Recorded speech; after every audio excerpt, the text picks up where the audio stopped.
ମୁଁ ଜାଣିଥିଲି ଏଇଟା ଖାରଜ ହେବ ଏଇଟା ଏଥିରେ କିଛି ଗ୍ରାଉଣ୍ଡ ନଥିଲା ମୁଁ ଆଗରୁ ମଧ୍ୟ କହିଛି ଏଇଟା ବିଜୁ ଜନତା ଦଳର ମୂର୍ଖାମୀ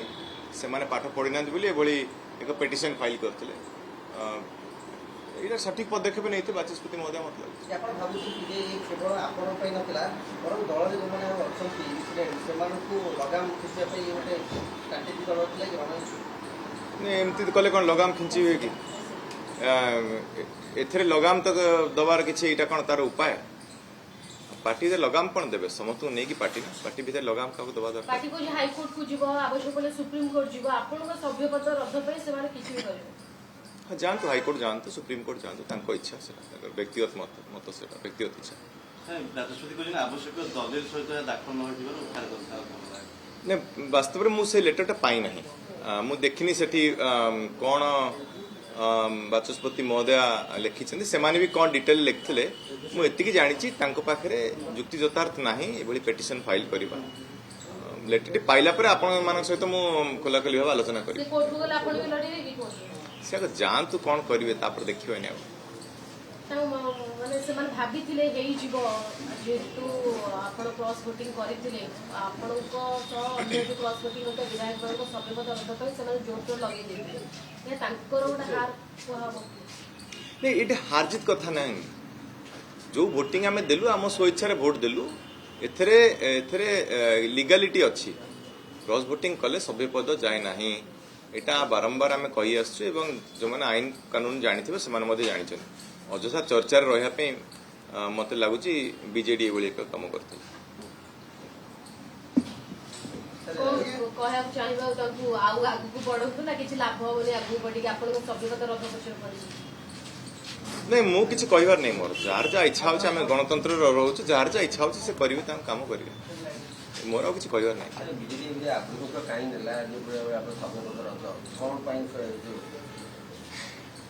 ବିଜେଡି ବୋଧେ ମତେ ଲାଗୁଛି କିଛି ମୂର୍ଖଙ୍କ ଦ୍ୱାରା ପରିଚାଳିତ ହଉଛି ସେଥିପାଇଁ ଲଜ୍ଜାଜନକ ପରିସ୍ଥିତିରେ ପହଞ୍ଚୁଛି ଏତିକି କହିବି ଖାଲି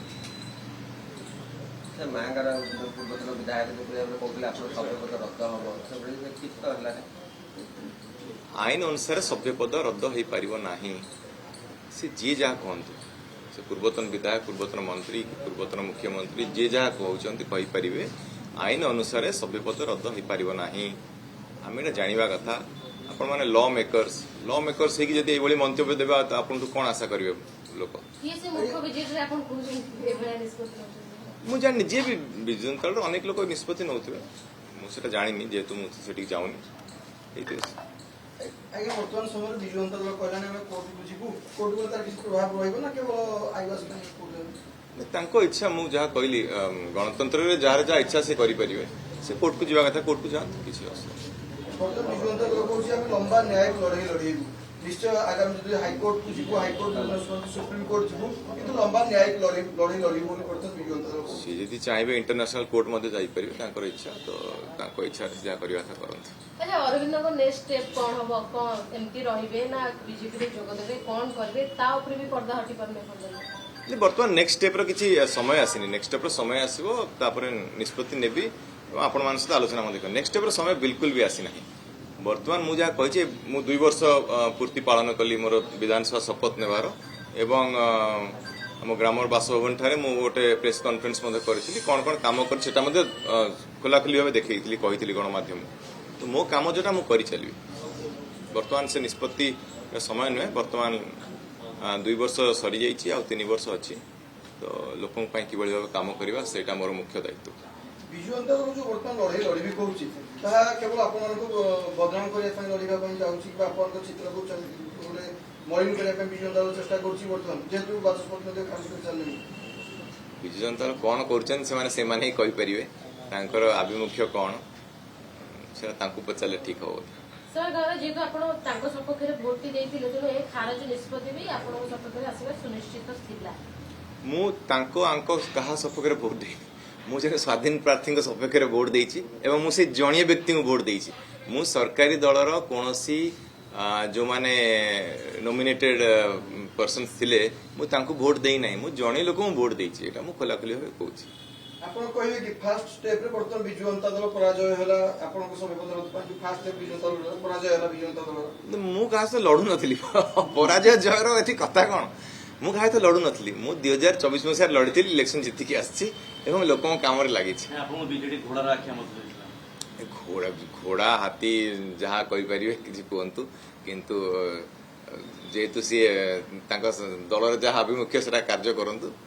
ମୁଁ ତା ଉପରେ କିଛି ମନ୍ତବ୍ୟ ଦେବିନି ଯାହା କହିବା ତ ମୁଁ କହିସାରିଛି ଅନେକ ଆଲୋଚନା ସରିଯାଇଛି ଏ ବିଷୟରେ ଆଉ ଆଲୋଚନା କରିକି ଲାଭ ନାହିଁ ଆଗକୁ ବଢିବା ଆମେ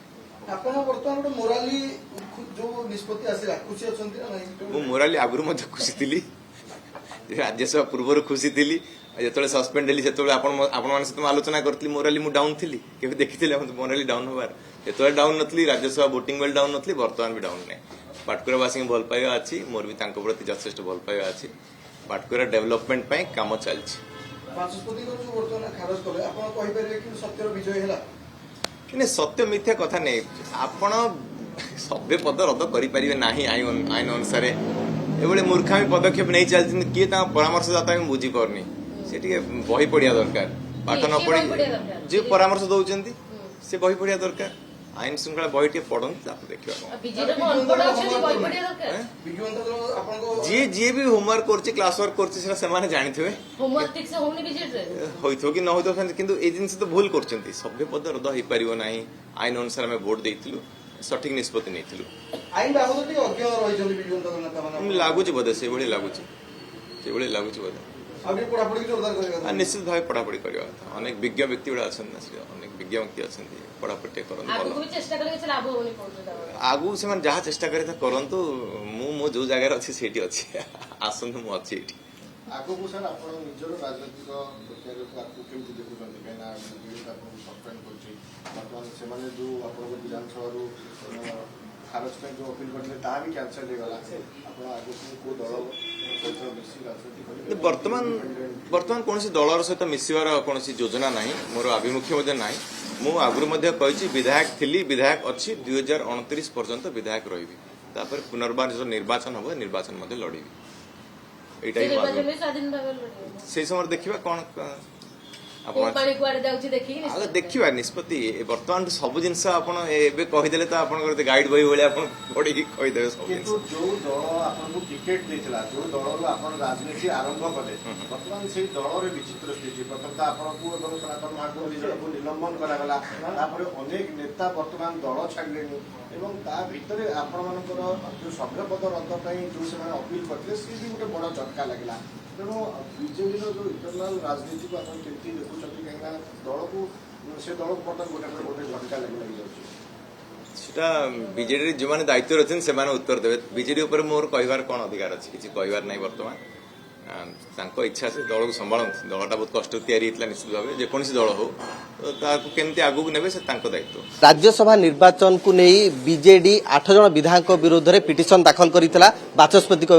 पाखरे एवं या दाबी करुथला दल जे सेमानकर सभ्यपद रद्द करा जाऊ आम सहित अरविंद महापात्र अछंती तांकू किंतु राज्यसभा निर्वाचन यथेष्ट पूर्व निलंबन मध्य करिछतला एवं आज जेतेबेले ए प्रतिक्रिया आसुची बा ए रिएक्शन आसुची जे बिजु जनता दलर ए जो पिटिशन ताकू खारज कर दैछन्ती बाचस्पति फास्ट रिएक्शन आम नहीं जा अरविंद महापात्र जे जो भली भाबे आपण कहउतले जे बीजेडी वर्तमान मूर्खंक द्वारा परिचालित जे काहे कि आपण भाबुचंती मूर्खंक द्वारा परिचालित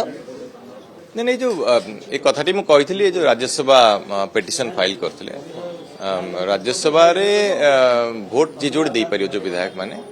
एवं जेहेतु मते आगु निलंबन करथे तार कोनोसी सठिक तथ्य दे पार नथले आठटी अभियोग करथले ताको साब्यस्त मध्ये करि पार नथले सेतिपई तापर से पिटिशन फाइल करथले हम सभ्यपद रद्द करिया पई मु कहिछि आईनगत अनुसार सभ्यपद रद्द होई पारिबो नाही से तांको बाटर लागि छथि तांको उत्तर मिली जिवो से कहते आम आगू आहरी आईनगत लड़े लड़बू सुप्रीम कोर्ट जीवु एवं कोर्ट को द्वारस्थ हेबू तो प्रकृत पक्षी यार किसी फलप्रद हम ना नहीं मु जानी सभ्यपद रद्द हेब नाही तांको इच्छा जति मान्यवर हाईकोर्ट जीवे मान्यवर सुप्रीम कोर्ट जीवा कथा से जापर स्वाधीनता अच्छी जीवा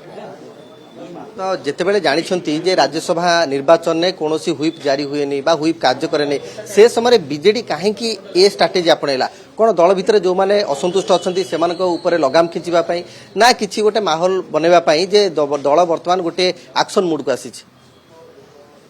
ମୋ ମତରେ ଯଦି ଦଳରେ କୌଣସି ସଦସ୍ୟ ଉପରେ ଲଗାମ ଖିଚିବା ପାଇଁ ଚାହୁଁଛନ୍ତି ତାହେଲେ ଦଳର ସମସ୍ତ ସଦସ୍ୟଙ୍କ ସହିତ ଆଲୋଚନା କରନ୍ତୁ ଦଳ କୋଉ ଆଡେ ଯାଉଛି ଠିକ ଗତିରେ ଯାଉଛି କି ନାହିଁ ଆପଣ 51ଟି ଏମଏଲଏ ଥିଲେ ବର୍ତ୍ତମାନ 42 राज्यसभा मेंबर बोधे 2024 इलेक्शन पर केते थिले एबे वर्तमान को नंबर पहुंचीଛନ୍ତି से विषय आलोचना करंतु तापर जाना पड़ियो दलर अभिमुख्य कोन जे आमे वर्तमान देखिलु जे जो 8 जण निलंबित होइछन्ती बीजेडी रु सेमानकर जो क्षेत्र निर्वाचन मंडली रहिछि सेठारे बिजु जनता दल गोटे पैरेलल संगठन करिबा पई चेष्टा करूछि किंतु पाटकुरा रे भिन्न स्थिति जे बीजेडी सेठारे काहाकू एते दायित्व देई पारु नै काहे कि देई पारने ना सेठी आपनको संगठन अधिक अछि देखो कौ जगार विजु जनता दल संगठन अवस्था भल नाही मु नवीन बाबू को सम्मान करे जनप्रिय नेता किंतु तांका संगठन अवस्था वर्तमान बहुत खराब आप नुआपड़ा इलेक्शन देखो तृतीय नंबर को पळे आसिले आप 80,000 ऊपर भोटर हारी से वर्तमान संगठन कौन कर अगर निजर स्थिति परीक्षा करंतु जने पर जने राज्यसभा मेंबर भी छाड़ी गले भगवान जानते आगु को आगु भी अन्य माने भी छाड़ी जाई पड़ी पारंती आग संगठन दृष्टि दियंतु तापर 29 कथा भाबियो से माने सेटा तांको पर जे दायित्व नैचन से माने घर देखिबे तांको घर केमती तांको घर कोन सजडा हबो जे आपण बीजेपी जाउछथि चर्चा गोटे होउछि ने मु भारतीय जनता पार्टी जाउनी वर्तमान कोनसी दल सहित मु जाउनी कोनसी दल को स्वाधीन भावे परिचालना करुच्ची पाटकुरार किभଳି भाव विकास हम एवं 2 दिन पूर्व मो रिपोर्ट कार्ड मुझे आगु आर वर्ष देवी जे वर्ष कौन काम कर धन्यवाद आम अरविंद महापात्र सहित आलोचना करुले जहाँ से कहते जे मु 2029 निर्वाचन लड़बी एवं मु जानी जे ये जो पिटिशन दाखल करा बिजु जनता दल तरफ ताहा निहाती खारज हबो।